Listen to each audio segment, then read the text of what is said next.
Get started. My name is Isaac Reichman. Welcome to today's webinar, Navigating the New State Mitigation Measures for Businesses. A little bit of housekeeping before we get started. Again, my name is Isaac Reichman. I am the Director of Public Information at the City of Chicago Department of Business Affairs and Consumer Protection. This webinar will be recorded. So if you have any questions, want to come back and look at it, or have any colleagues that are unable to join today's webinar, again, it will be recorded and will be posted to our YouTube page, youtube.com/Chicago BACP. And also it'll be posted on the same website that you went today to get to this webinar. That's chicago.gov/business education, which you just typed into the chat. Speaking of the chat, if folks have any questions, please send them to us via the chat function. That's what I just used to send you a question right now. Again, please use the chat. It is much easier for me to read questions as they come in through the chat. You can also use the Q&A, but the chat is the best way to do that.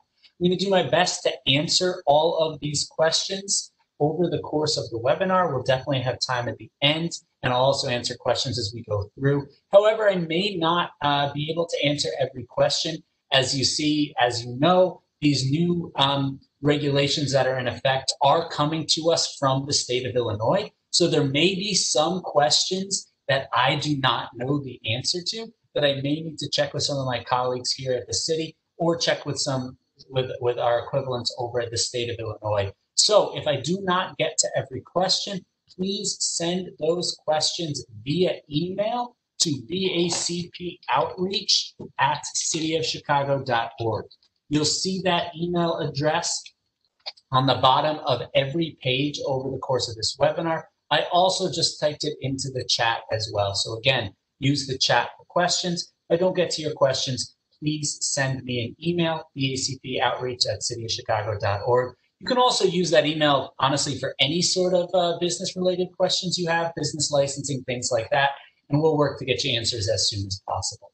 So the agenda for today's webinar, as you know, today is all about navigating the new state mitigation measures for businesses. On Tuesday, Governor Pritzker announced a series of mitigation measures that will be in effect for the city of Chicago, effective today. So these measures are already in effect.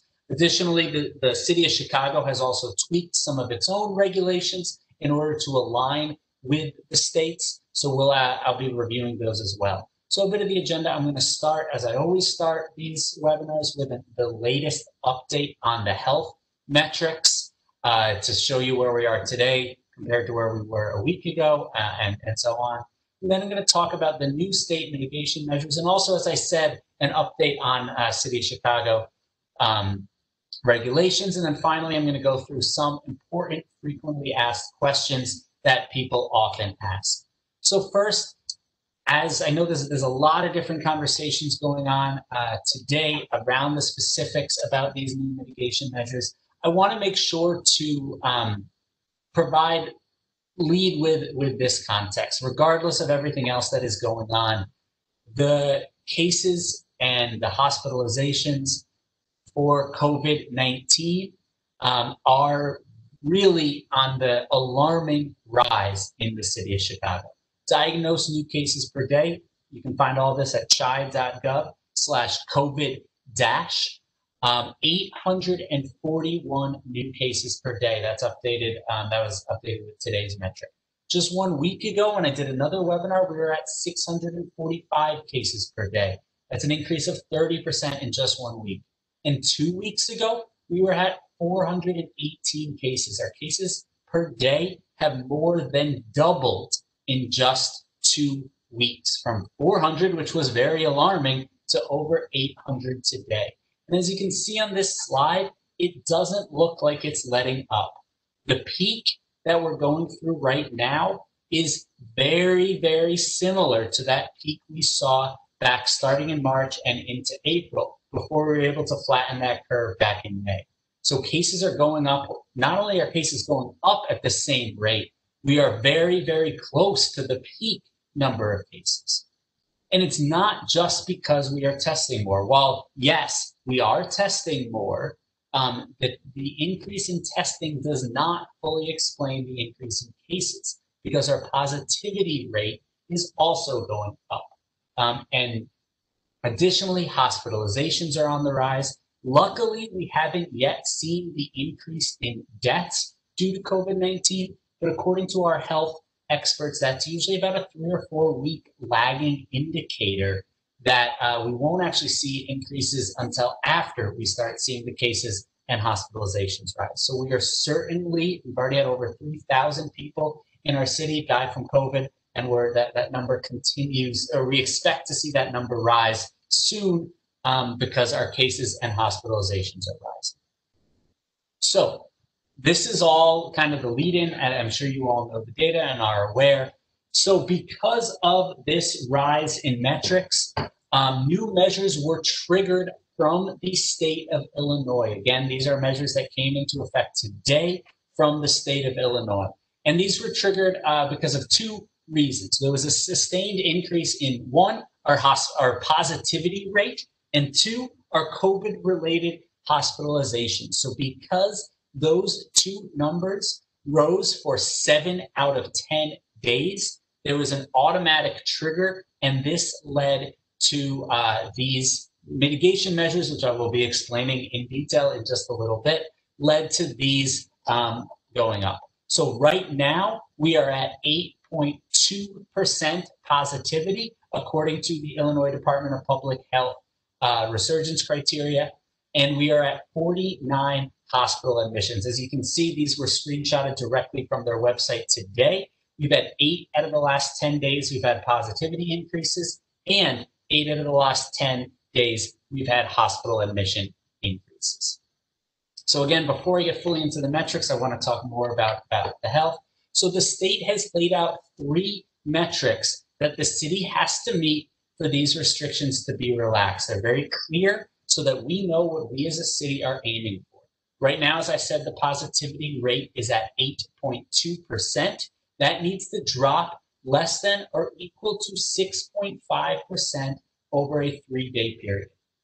Hospitalizations, as I said, have been going up pretty consistently. We need to see that start going down over a 3-day period. If we have a 3-day period with a decrease each day in hospital admissions, and if we have a 3-day rolling average of ICU bed availability greater than or equal to 20% over a 7-day period.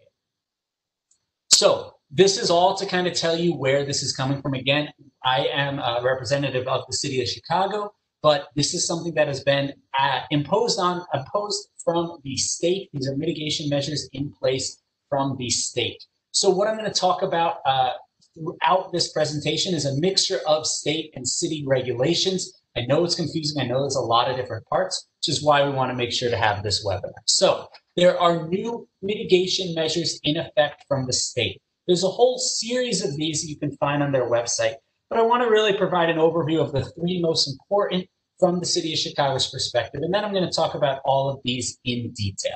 And I see a couple of questions come in, not answering them right now because I promise I will get to those questions. So effective today, October 30th at 12:01 a.m., a little over 13 hours ago, there is no indoor service at bars or restaurants. So again, no indoor service effective today at bars or restaurants. Additionally, meetings, social events, and gatherings are now limited to no more than 25% capacity or 25 people, whichever is smaller. So weddings used to be able to have 40% capacity or 50 people. That is no longer the case. Again, I'm going to talk about these in more detail as well. And finally, no party buses. You cannot have any, we interpret this to mean, any charter bus that has alcohol either served or BYOB on board, that can no longer operate. So no more party buses. Again, I see a couple questions come through. I promise I will answer those. So in addition to the new state mitigation measures, we have updated our city regulations, also effective today, October 30th at 12:01 a.m. First, we have extended our non-essential business curfew. So last week we announced that there was a non-essential business curfew, that all non-essential businesses had to close at 10 p.m. We have now extended that to 11 p.m. So now bars and restaurants that are operating outside may continue operating until 11 p.m. And the reason why we did this was really threefold. One, we wanted this to align with the state. This is exactly what the state is saying as well. They say that bars and restaurants need to close outdoor seating at 11. So we wanted to make sure it was not confusing for businesses. Additionally, we wanted to make sure that people had, bars and restaurants that unfortunately have to close indoors do have a little bit of extra operating time. And then finally, we heard from a lot of establishments that this was something that the city has control over, and we wanted to make sure to provide that opportunity. Second, liquor sales from bars, restaurants, and any establishment that has a tavern or a consumption on premises incidental activity license can continue until 11 p.m. Again, 11 p.m. is now your liquor curfew for bars, restaurants, and other establishments like that.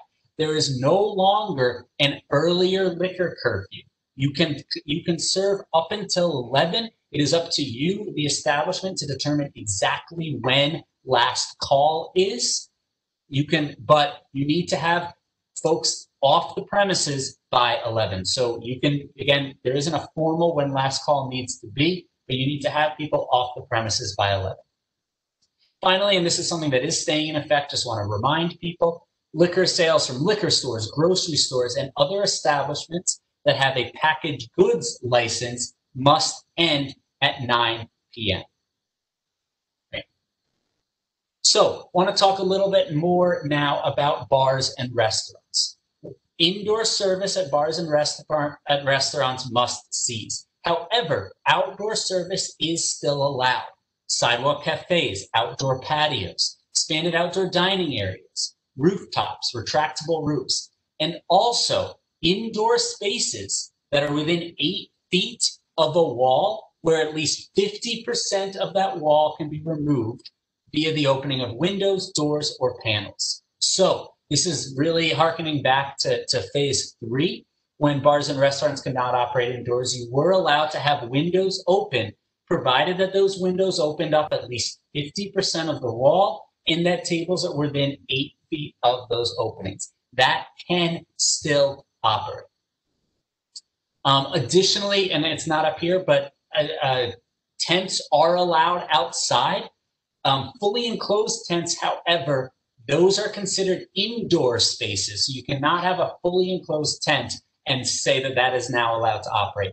Tents need to have at least two walls open of that tent in order to be considered outdoor. Takeout, delivery, and curbside pickup can continue.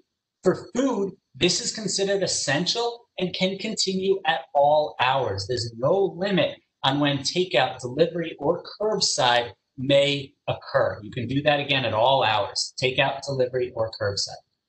The takeout, delivery, or alcohol consumption, or takeout, delivery, or curbside pickup of alcohol must end at 11 p.m.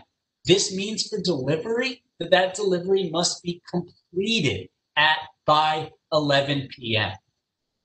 You cannot have the alcohol out on delivery and then deliver it at midnight. It needs to be fully delivered in hands at 11 p.m. As a reminder for bars and restaurants, face coverings must be worn in all indoor or outdoor public settings. Your patrons can only take those face coverings off when they are seated and actively eating or drinking. No more than 6 people per table. Tables must be 6 feet apart. And again, patrons must be seated while eating or drinking. I got a question, and this is a great question, about the capacity for folks that have retractable roofs or windows that open at least 50%. It's a great question. There isn't a formal capacity for these areas. Anything that is considered outdoors may operate with tables 6 feet apart and no more than 6 people per table.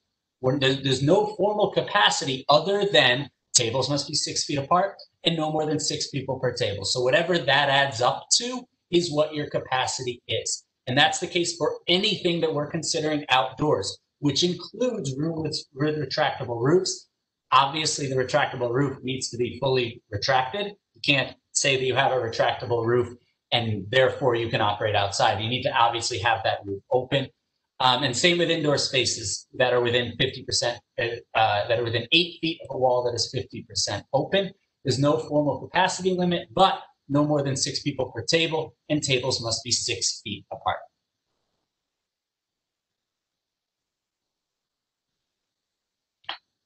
So next, the new social event. And I see a lot of questions related to this, and I do 100% promise I will get to those questions. So the second mitigation measure that is in place from the state is that meetings and events are now limited to 25 guests or 25% capacity, whichever is fewer. And now food and drink can be served at these social events. They include banquet halls, weddings, birthday parties, business dinners, private outdoor gatherings. Food can be served, but it must be following the food service guidelines, meaning, again, no more than 6 per table, tables 6 feet apart, face coverings on, except when seated or eating and drinking. And also everyone must be seated whenever they are eating or drinking. Other businesses such as fitness clubs, personal services, retail stores, movie theaters, indoor recreation facilities, and performance venues, among others, can still operate under their existing guidelines, which are typically 40% capacity or 50 people, whichever is smaller. Indoor gatherings within private residences, as a reminder, still cannot exceed 6 non-household members. So we're calling on everybody to minimize and limit their indoor social private gatherings. Again, as a reminder, face coverings must be worn in all indoor or outdoor public settings, except when folks are seated and eating or drinking. No more than 6 per table, 6 feet between tables, and patrons must be seated every time they're eating or drinking. Next question, I've seen a ton of questions come through the chat, so here is your answer. Can bars and restaurants serve food and drinks at indoor private events? So I've seen a couple questions come in. Can bars and restaurants have private events, things like that? According to the state of Illinois guidelines, and this is a direct quote from their FAQ, bars and restaurants in mitigation areas such as Chicago are not permitted to have any indoor dining and service. And that means, therefore, they may not host meetings, events, or gatherings within their establishment. They can have outdoor meetings or special events that otherwise comply with the bar and restaurant guidance. So again, there's no wiggle room. This is directly from the state. Bars and restaurants may not have private events in their main bar and restaurant space. Now, the city of Chicago's interpretation of these guidelines are that if you are a bar or restaurant and you have a space that is always for events, that is designated for events, that you always use for events and was designed for events, then you can continue having events in that space. You cannot use your typical bar and restaurant area for events, but if you have a space that, again, typically is used for events and in typical times was used for events and was designed specifically for that purpose, then you may continue to have events there. However, you cannot just rent out your typical regular bar and restaurant area for events. Our reading of again, this is straight from the state of Illinois, there is not wiggle room there. If bar and restaurants cannot simply just now hold private events, unfortunately. Great. And to this point, I want to stop now to answer a couple different questions now that have come in related to social events. I had a question if I could outline which specific items also apply to banquet halls and venues. That would be great. So they need to end at 11 p.m., guests off the property at 11 p.m. Our non-essential business curfew that is in place for the city of Chicago is in place for 11 p.m. from 11 p.m. to 6 a.m. That means every business that is considered a non-essential business must close at 11 p.m. Now, that includes bars and restaurants outdoors. That includes performance venues, personal services, fitness centers, and it also includes private social events that may be at an event venue, a banquet hall, weddings, things like that. That would be required to end at 11 p.m. It does not include delivery, takeout, curbside pickup. That may continue after 11 p.m., provided that it's food only. Alcohol must end at 11. So a question, does that include room service? Room service we would consider to be, really delivery. So that's something that can continue after 11 p.m. Alcohol, however, must end at 11 p.m. And that 11 p.m. means guests, customers, patrons need to be off the property. It doesn't mean last calls at 11, finish your drink at 11:15, leave at 11:30. That means everybody off the premises at 11 p.m. Okay. And I do want to repeat this question here because, again, this is one of the biggest questions that we've gotten.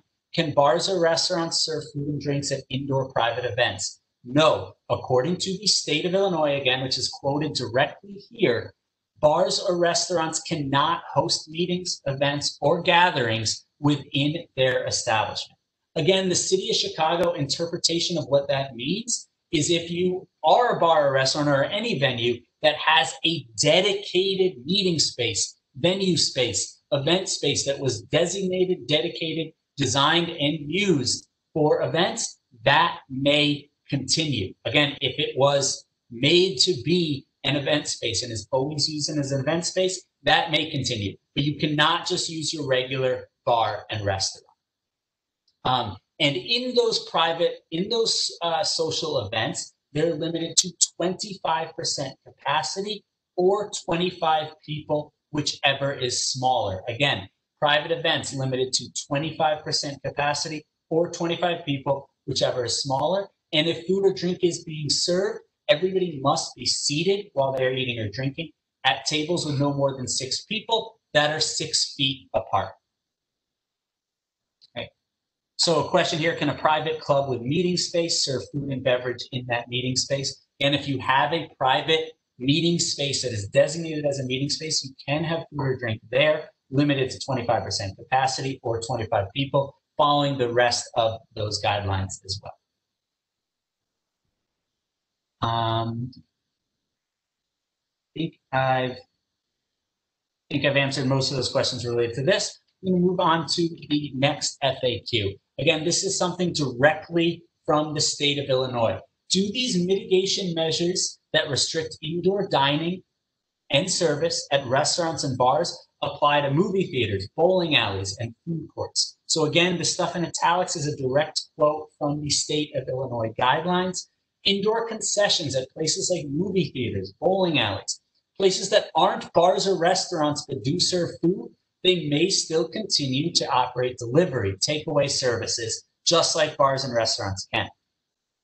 Customers may also consume food or beverage items off-site or at their seat, lane, etc., provided that they are consistent with applicable guidance. So this means, for example, and then it's explicitly here, if you're at a movie theater or a bowling alley, movie theater, you can get food from concessions and you can bring it to your seat and eat it at your seat in the movie theater. Same with bowling alley. You can bring it from the concession area and sit and eat it at the lane. The city of Chicago's interpretation of this means all dining areas at these sort of establishments must be closed. So if you have a bowling alley and you have a concessions there that has tables or a bar right outside that concessions area, or a movie theater or a performance venue, any sort of dining areas must be closed. You cannot have people sitting there eating in those dining areas. But you can, again, have food that is then brought to your seat at a movie theater, but any sort of designated dining areas cannot be open.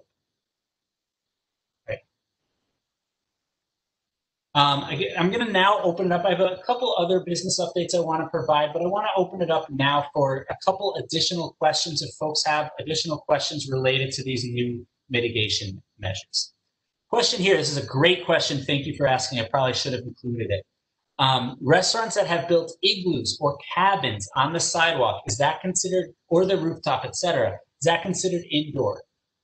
Great question. According to our outdoor dining guidelines, our winter dining guidelines, you can have spaces that you can have fully enclosed structures that only fit one party, and you can consider those outdoors, provided that they have ventilation, that they have some sort of window slightly open or something like that. That will still be considered outdoors. Now, you can't have a tent that fits 50 people in it and is fully enclosed. That is not okay. That is considered indoors. But those individual private igloos, cabins, that is okay. That is still considered outdoors, and that can continue operating. Again, if folks have questions, please submit them to the chat function. I'm seeing a couple come in through the Q&A, and I'm going to open those up now. But I do want to remind folks to please use the chat. That is the easiest way for me to read questions. Can restaurants, this is an older question, can restaurants serve customers next to open windows? Yes. Areas that are within 8 feet of a window that is leading to at least the wall being open at least 50%, then you must then you can be open there. So a question about performance venues and what guidelines performance venues must follow. So if you are doing performances, if you have a performance venue, then you may operate at 40% capacity or 50 people, whichever is smaller. However, your dining areas you can't be having dining areas open there. Right. Question here, and I think I've covered this by now, if you're a restaurant venue with a dedicated event space, the indoor event space can be used. So if you are an event, even if you are a restaurant and you have a dedicated event space, you can operate an indoor event within that dedicated event space. Again, provided that it was designed and is always typically used for events. You cannot be using your main dining room or bar. Great.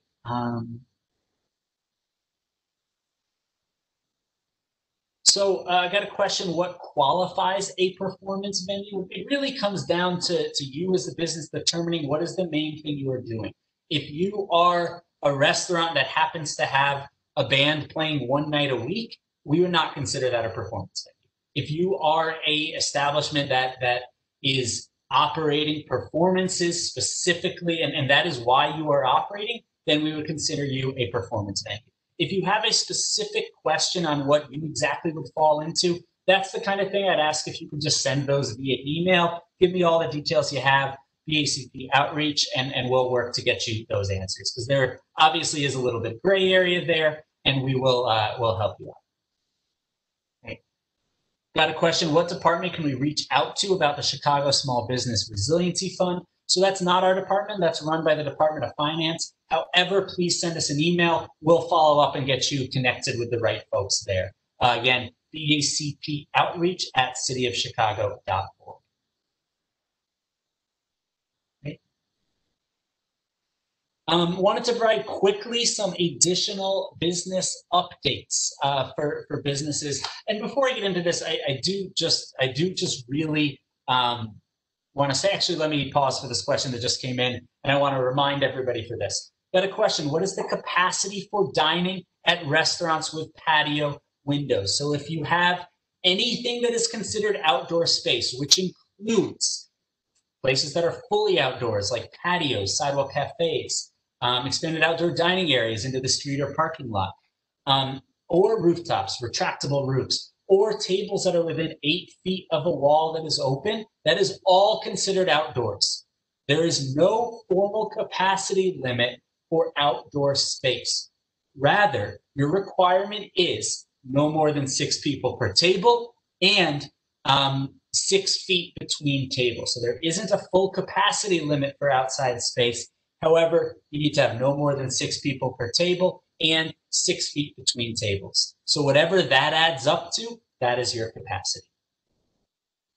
So wanted to provide additional business updates. And before I do, I just really wanted to say, and I probably should have made it clearer from the beginning, we really, the announcement from the governor from earlier this week really was a gut punch for a lot of us here in the city. And we understand how difficult this is for our bars and restaurants that have been, truly devastated over the last over 7 months. I just gave a webinar a month ago on some adding some loosening of restrictions, and it is really challenging to do this presentation. And I know how difficult this is for so many of you. All we can say, the mayor said it today, this was a gut punch for us, and we're working on everything we can do from a regulatory perspective to provide some sort of assistance. And we're certainly calling on our federal partners to help get some more assistance our way. We're hoping to have some updates from the city within the next few days or weeks on some additional regulatory changes that we can do just to support businesses right now. But all we can say is, that the cases are truly terrifyingly increasing right now.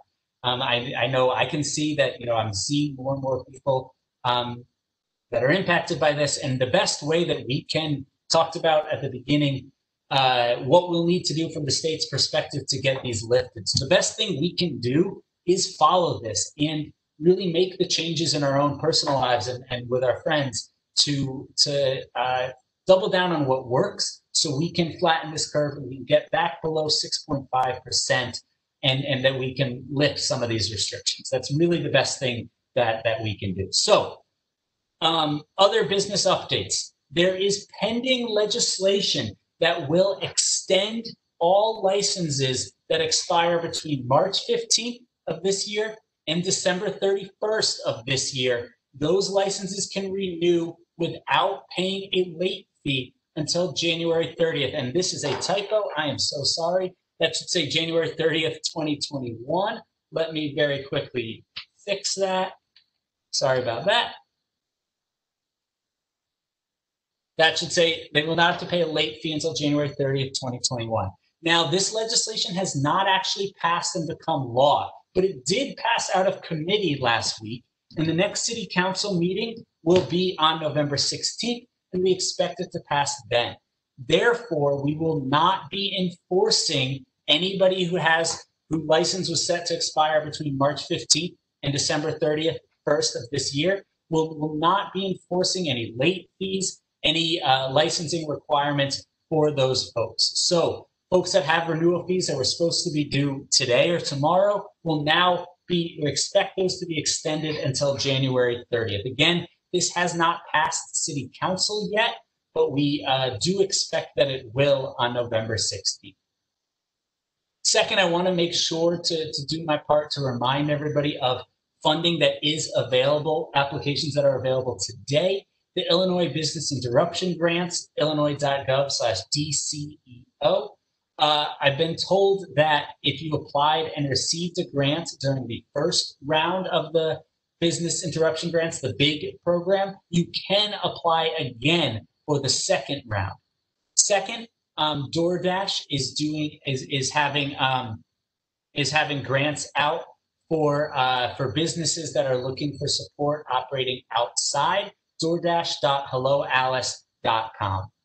Finally, Talk is offering a free setup and a 6-month subscription to Talk Plus Lite for bars and restaurants in low-income areas. You can learn more at exploretalk.com. Again, I want to reiterate, I'll be around. We still have a few minutes left. I'll still be around for questions. If I did not get to your question, if you have anything very specific to ask, please visit BACP Outreach at cityofchicago.org. Again, BACP Outreach at cityofchicago.org. I'll stay around again for a couple more questions. Thank you guys all again I know this has been a very challenging last couple of weeks. This is something that the city of Chicago will be enforcing. Now, initially, we know this is new. We will be focusing on education and only issuing warnings if folks are doing minor violations. But if we find folks that are out there with 100 people crowded into a tiny space like we've seen, we will not hesitate to issue strong citations and potentially even closing you down. So now I've got a couple different questions to go back to different slides. Let me do them one by one. First, can you confirm the guidelines for a 500-foot tent?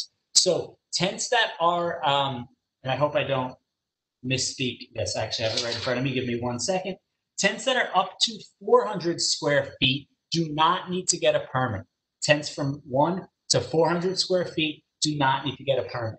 Tents between 401 and 600 square feet do require a permit from the Department of Buildings. However, those permits can be an easy permit and can be issued very, very quickly. Tents over 600 square feet or more than 15 feet high do need to get a full tent permit from the Department of Buildings.